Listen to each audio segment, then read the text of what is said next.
This is Democracy Now!, democracynow.org, The War and Peace Report. I'm Amy Goodman. We're continuing our coverage of Thursday's hearing of the U.S. Select Committee to investigate the January 6th attack on the United States Capitol.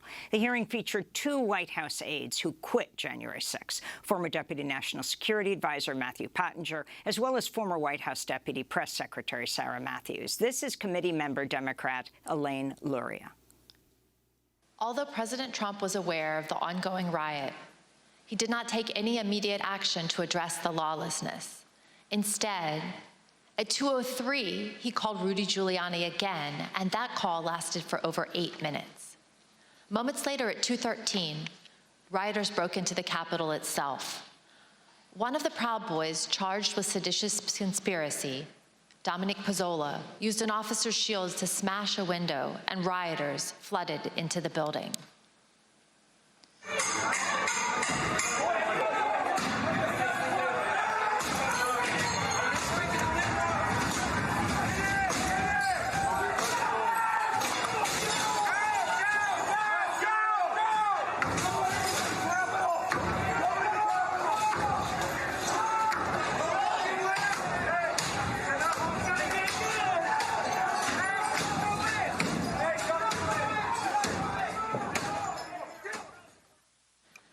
As rioters were entering the building, the Secret Service held Vice President Pence in his office right off the Senate chamber for 13 minutes as they worked to clear a safe path to a secure location. Now listen to some of that radio traffic and see what they were seeing as the protesters got just feet away from where the Vice President was holding. Hold! Hold! They got through the building! Hold! Turn that door up. If we're moving, we need to move now. Copy. If we lose any more time, we may lose the ability to leave. So if we're going to leave, we need to do it now. They've gained access to the second floor, and I've got public about 5 feet from me down here below. Okay, copy. They are on the second floor, moving in now. We may want to consider getting out and leaving now. Copy. Will we encounter the people once we make our way? Repeat. Counter any individuals if we made our way to the. There's 6 officers between us and the people that are 5 to 10 feet away from me. Stand by. I'm going down to evaluate. Go ahead. We have a clear shot if we move quickly. We got smoke downstairs set by unknown smoke set downstairs by the protesters. Is that route compromised? We have this is secure. However, we will bypass some protesters that are being contained. There is smoke, unknown what kind of smoke it is. Copy.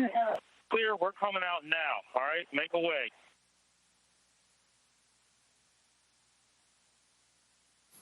The President's National Security Council staff was listening to these developments and tracking them in real time. On the screen, you can see excerpts from the chat logs among the President's National Security Council staff. At 2:13, the staff learned that the rioters were kicking in the windows at the Capitol. 3 minutes later, the staff said the Vice President was being pulled, which meant agents evacuated him from the Senate floor.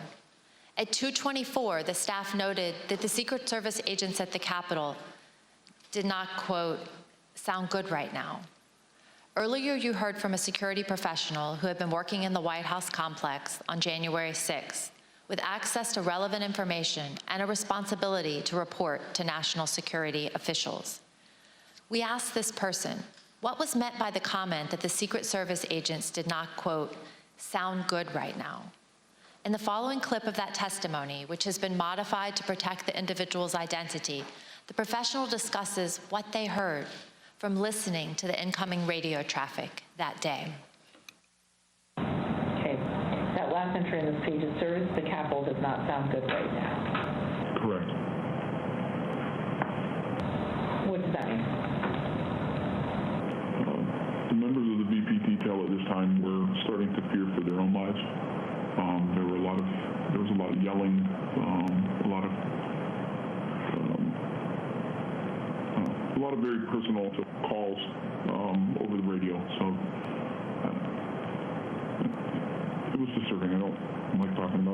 that there were calls to say goodbye to family members, so on and so forth. It was getting, for whatever the reason was on the ground, the VP detail thought that this was about to get very ugly. And did you hear that over the radio? Okay. What was the response by the agents, Secret Service agents who were there? Everybody kept saying, at that point it was just reassurances, or I think there were discussions of reinforcements coming, but again, it was just chaos. They were just yelling. Obviously, you conveyed the disturbing, but what prompted you to put it into an entry? As it states there, service at the Capitol. They're running out of options, and they're getting nervous. It sounds like that we came very close to either service having to use lethal options or worse. Like at that point, I don't know. Is the VP compromised? Is the detail I don't know. Like, we didn't have visibility, but it doesn't. If they're screaming and saying things like "say goodbye to the family," like, the floor needs to know this is going to a whole nother level soon. As this next video shows, the rioters' anger was focused primarily on Vice President Mike Pence. This woman comes up to the side of us and she says, "Pence folded." So it was kind of like, okay, well, in my mind, I was thinking, well, that's it, Well, my son-in-law looks at me and he says, "I want to go in." What percentage of the crowd is going to the Capitol? 100%. It is spread like wildfire that Pence has betrayed us, and everybody's marching on the Capitol, all million of us. It's insane.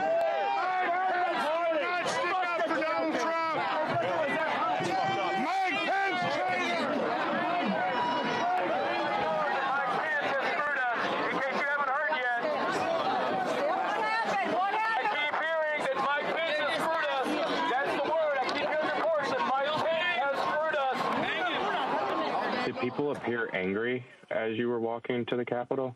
Yeah, a lot of people seem like they're very upset. Tell us some of the things they were saying, if you recall. Oh, they were saying all types. People were screaming all types of stuff. They were mad that Vice President Pence was going to accept the electorals. It was a little. If you could think it up, you were hearing it. I believe that Vice President Pence was going to certify the electoral votes or not certify them, but I guess that's just changed, correct? And it's a very big disappointment. I think there's several 100,000 people here that are very disappointed. President Trump did not try to calm his thousands of disappointed supporters. Instead, at almost the same moment violence was getting completely out of hand, Donald Trump sent his 224 tweet. The president said, "Mike Pence didn't have the courage to do what should have been done to protect our country and our Constitution." Despite knowing the Capitol had been breached and the mob was in the building, President Trump called Mike Pence a coward and placed all the blame on him for not stopping the certification. He put a target on his own vice president's back. Mr. Pottinger and Ms. Matthews, when we ask you about your reaction to seeing the 224 tweet in real time, you both used the same imagery to describe it. President Trump was adding fuel to the fire. Mr. Pottinger, you made the decision to resign after seeing this tweet. Can you please tell us why? Yes. So that was pretty soon after or shortly before I'd gotten back to the White House. I'd come from off-site. I began to see for the first time those images on TV of the chaos that was unfolding at the Capitol. One of my aides handed me a sheet of paper that contained the tweet that you just read. I read it and was quite disturbed by it. I was disturbed and worried to see that the president was attacking Vice President Pence for doing his constitutional duty. So the tweet looked to me like the opposite of what we really needed at that moment, which was a de-escalation. And that's why I had said earlier that it looked like fuel being poured on the fire. So that was the moment that I decided that I was going to resign, that would be my last day at the White House. I simply didn't want to be associated with the events that were unfolding on the Capitol. Thank you. And Ms. Matthews, what was your reaction to the president's tweet about Vice President Pence? So it was obvious that the situation at the Capitol was violent and escalating quickly. And so I thought that the tweet about the vice president was the last thing that was needed in that moment. And I remember thinking that this was going to be bad for him to tweet this, because it was essentially him giving the green light to these people, telling them that what they were doing at the steps of the Capitol and entering the Capitol was okay, that they were justified in their anger. And he shouldn't have been doing that. He should have been telling these people to go home and to leave and to condemn the violence that we were seeing. And I'm someone who has worked with him. I worked on the campaign, traveled all around the country, going to countless rallies with him, and I've seen the impact that his words have on his supporters. They truly latch on to every word and every tweet that he says. And so I think that in that moment, for him to tweet out the message about Mike Pence, it was him pouring gasoline on the fire and making it much worse. As you will see, at 2:26, the vice president had to be evacuated to safety a second time and came within 40 feet of the rioters. The attack escalated quickly right after the tweet.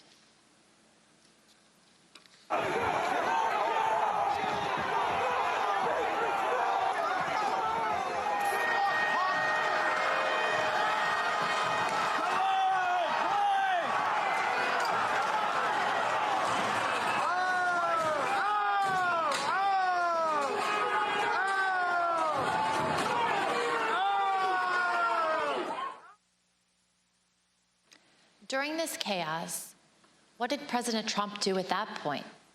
He went back to calling senators to try to further delay the electoral count. While the vice president was being evacuated from the Senate, President Trump called Senator Tommy Tuberville, one of his strongest supporters in the Senate. As Senator Tuberville later recalled, he had to end the call so that he could evacuate the Senate chamber himself. Let's listen. He didn't call my phone, called somebody else, and they handed it to me. And I basically told him, I said, Mr. President, we're not doing much work here right now because they just took our vice president out. And matter of fact, I'm going to have to hang up on you. I've got to leave.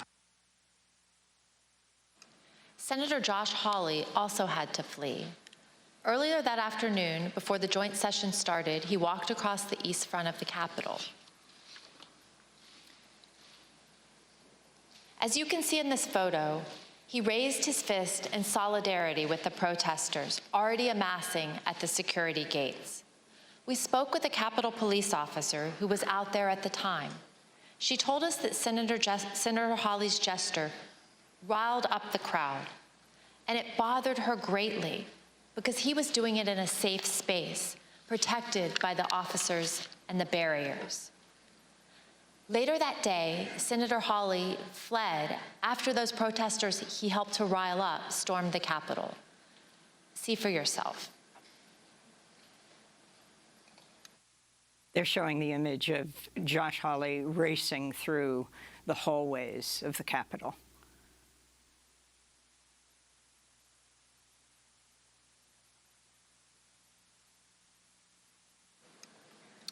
Think about what we've seen. Undeniable violence at the Capitol, the vice president being evacuated to safety by the Secret Service, senators running through the hallways of the Senate to get away from the mob. As the commander-in-chief, President Trump was oath and duty bound to protect the Capitol. His senior staff understood that. Do you believe, Jared, that the president has an obligation to ensure a peaceful transfer of power? Yes. And do you think the president has an obligation to defend all three branches of our government? I believe so.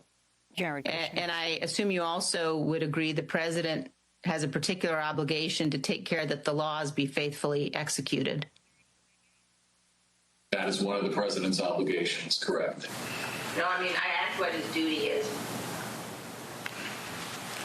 Well, I mean, there's a constitutional duty. What he has, he's the commander-in-chief. And that was the issue. That was my biggest issue with him as National Security Advisor. Rather than uphold his duty to the Constitution, President Trump allowed the mob to achieve the delay that he hoped would keep him in power.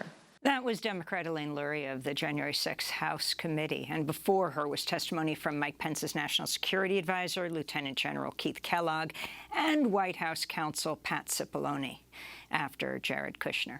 During Thursday's hearing, Republican committee member Adam Kinzinger detailed how President Trump's chief of staff, Mark Meadows, received numerous text messages on the afternoon of January 6th from people urging Trump to stop the attack on the Capitol.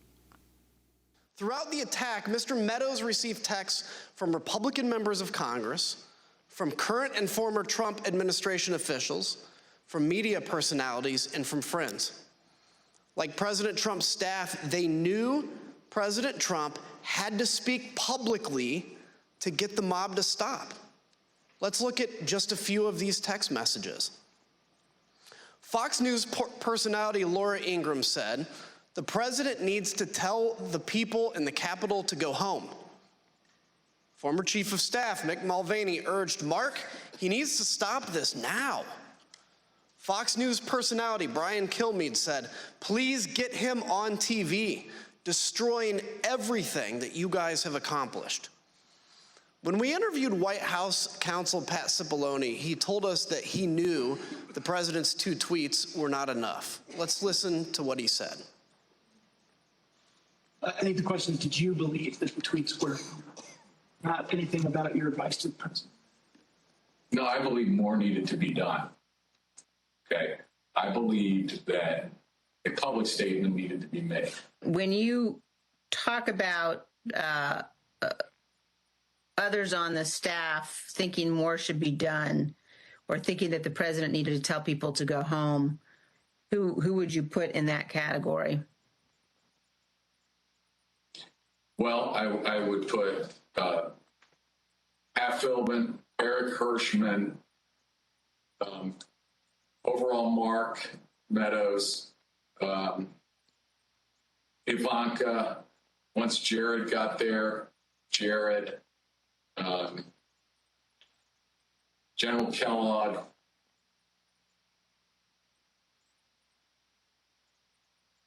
I'm probably missing some, but those Kaylee, I think, was there, but I don't. Dan Scavino. And who on the staff did not want people to leave the Capitol? On the staff? In the White House, how about? I can't think of anybody, on that day who didn't want people to get out of the Capitol once particularly once the violence started. No. I mean,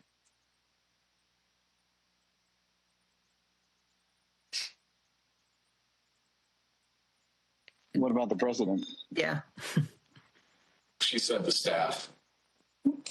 So I answered. No, I said in the White House. Oh, I'm sorry. I apologize. I thought you said who else on the staff.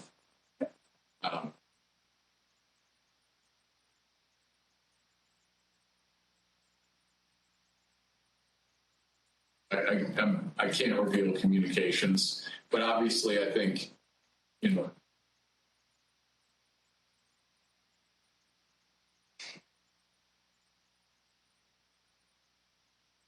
yeah. Let's pause on that last statement. Although Pat Cipollone is being careful about executive privilege, there really is no ambiguity about what he said. Almost everybody wanted President Trump to instruct the mob to disperse. President Trump refused.